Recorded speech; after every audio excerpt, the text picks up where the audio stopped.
What's up, everyone? This is Brent here, and I'm doing a little bit of an off-the-cuff video for my Elden Ring review.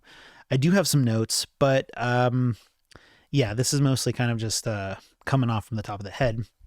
So I just want to say that I played this game, I really enjoyed this game, and I got the Platinum Trophy for this game. However, I do want to say that the Platinum Trophy for this game does have a hard asterisk next to it.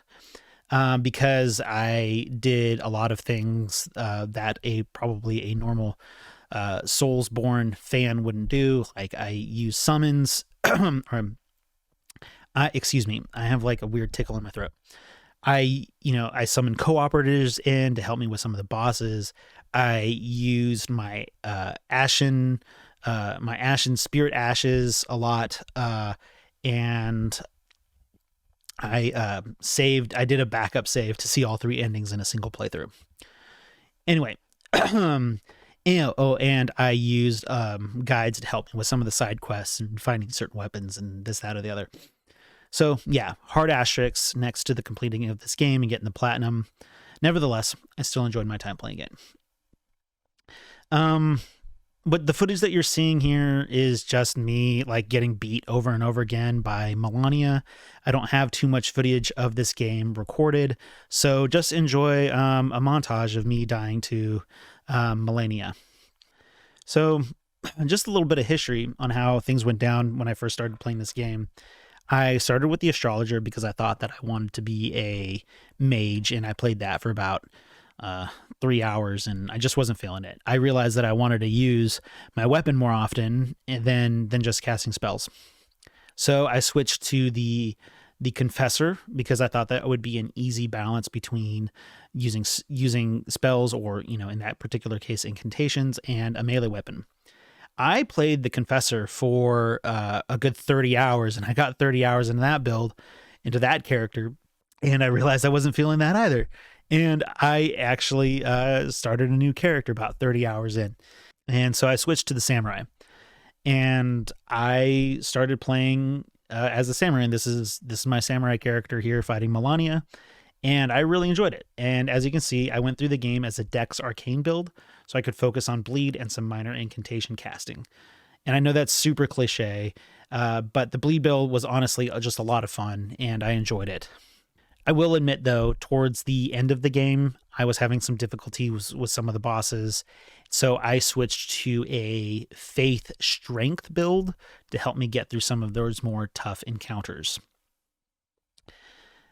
So one thing that I really want to say is that I'm not necessarily overly critical of games. I find that I judge games for what they are and not for how they should be. This has allowed me to enjoy a lot of games that most people tend to not like. What I will do is that I will call something out for getting a little bit too big for their britches. At first, I felt like Elden Ring was just that, too big for their britches.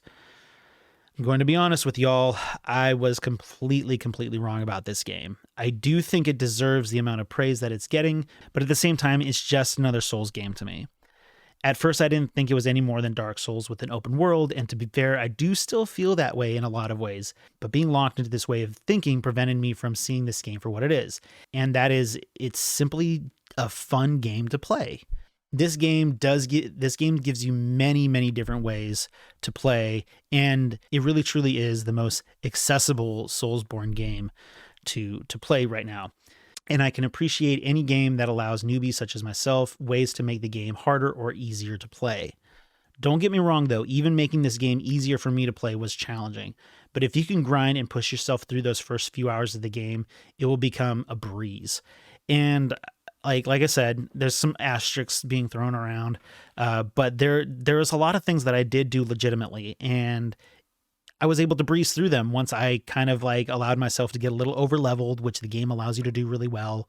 And this game can be as easy or as hard as you want it to be, but take that with a grain of salt. This is still a Souls game that we're talking about. Easy mode in a Souls game is still hard mode in a lot of other games. What I can say about this game is that it's loads of fun to play, and I do believe that it is a game that should be played the way that you want to play it.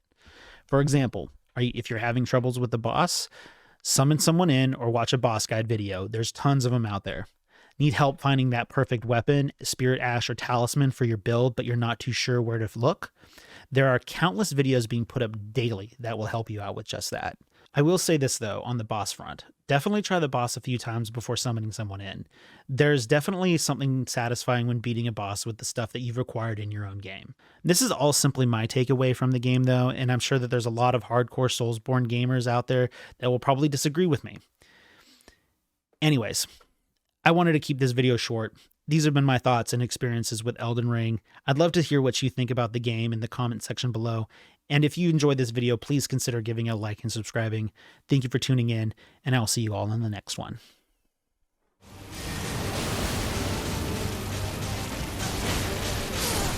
Yes, I got her. I got her. Yes, Yes, nice. I got her. I got her. Yes. Oh my Very god. nice. Oh my god, I got her. I Yeah, got her. f that, bro. Oh my god, I got her. Yes, I got her. I got her. My brother. I got her. Oh You know my what's funny? God. You both basically passed the game Finally at the same time, which is extremely funny. Oh my god, I got her. I got her. I got her. Oh my god.